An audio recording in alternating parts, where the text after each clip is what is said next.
Hey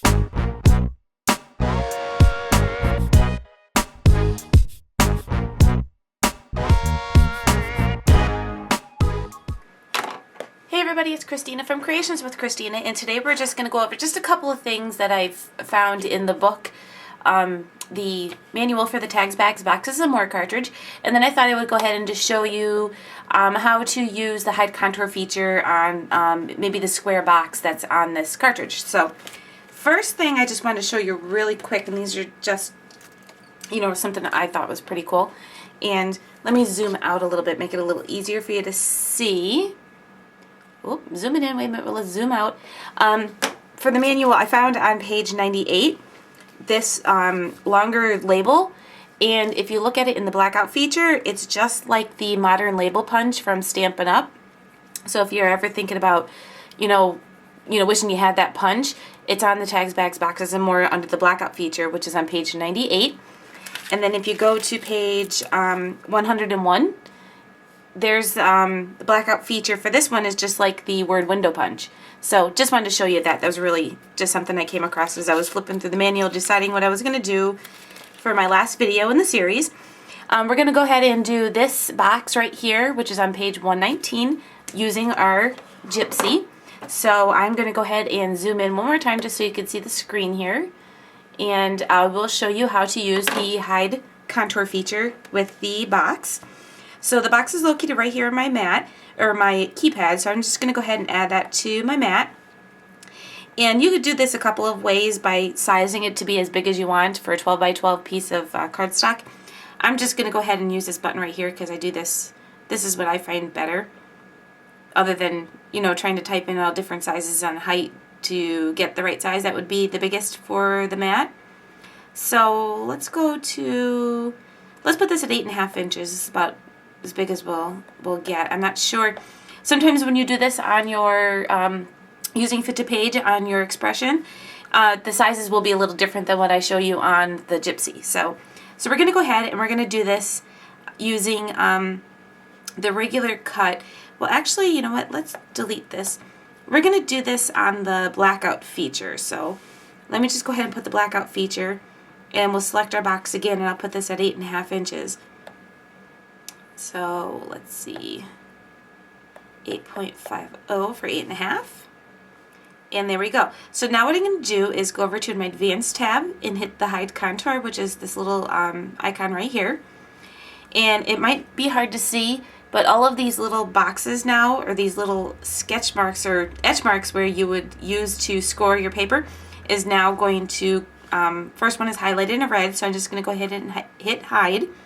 And then I'm going to go to next. I'm going to go ahead and do that on all of those little score marks. So now when I go to cut out my box, those score marks will not show or not cut. So we're going to, this one cuts that. We don't want to do that one. So let's go ahead and do all that.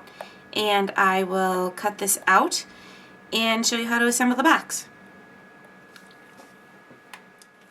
Okay, so I went ahead and cut this out, and I'm all ready to go ahead and start doing my score lines. So what I did was, let me just put my mat away here. What I did was I have the box that I just cut out on my Gypsy, so I can see where I need to do my score lines. And this is pretty simple image to go ahead and do the scoring and hide the scoring on, because it's kind of basic. It's straight across and down and stuff. So let's go ahead and do our score lines. And the first one we're going to do is this one right here, which is the flap, and that would be this one right here. So I'm just going to go ahead and put this on my score pal. I just have to get it to the right spot so that it's a little easier. And I'm kind of guessing where this mark is going to be, making sure I'm pretty straight, because this will be the little flap that kind of tucks down inside the box. So I think that's pretty good. So we're just going to go ahead and do the score line here, and then looking at my Gypsy here, I need to do a score line that's going to go straight across this section right here.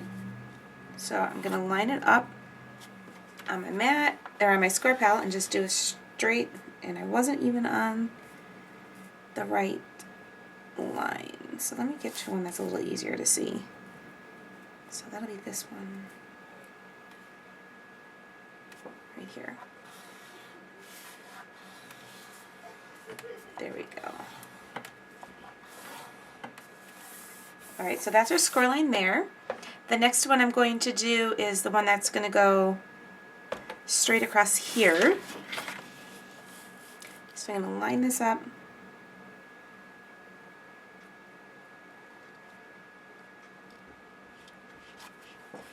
And do, so I have a score line right here.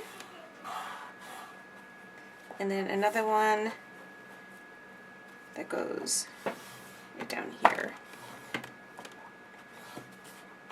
So it is a little tougher to do when you don't have your guides. So we kind of have to just guess at what we're doing. And like I said, if you pick an image that's a little easier to find your score lines, then it'll be much easier to do. So there's one right here. If you can hear that noise, that is my cat trying to get out of the room. I don't know why all of a sudden she feels that she has to scratch on the door. Kitty, kitty. You trying to get out? Yeah? Alright, I have one more to do. And that'll be right here. And I think that might be all of them. So I'm going to go ahead and start folding all my score lines.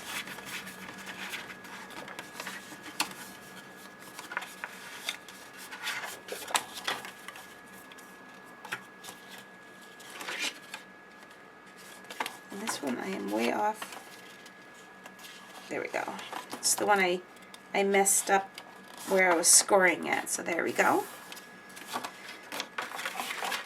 And we have one here.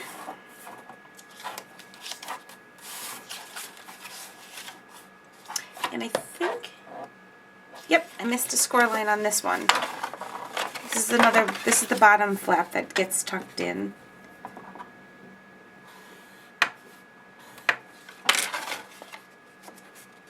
So some of them you might want to, when you're doing a more complicated box, you might want to leave some of the score lines in.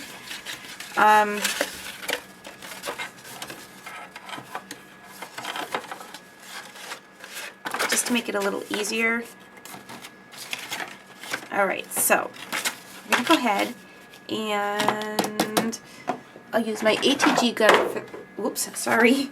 I'll use my ATG gun for this, and I'm just going to put some adhesive on this tab right here. That'll get lined up right on the other opposite side. Just like that. And the next thing we do is just go ahead and fold in all of our little flaps. This is a really cute box. If you do the window, you could put cute little Valentine's Day treat or a little birthday treat inside for, you know, whoever you're giving it to. So it's really cute. And I didn't do too good of a job on guessing. Oh, here's my problem. I'm getting it. It's this little side right over here. There we go. So that's the little box.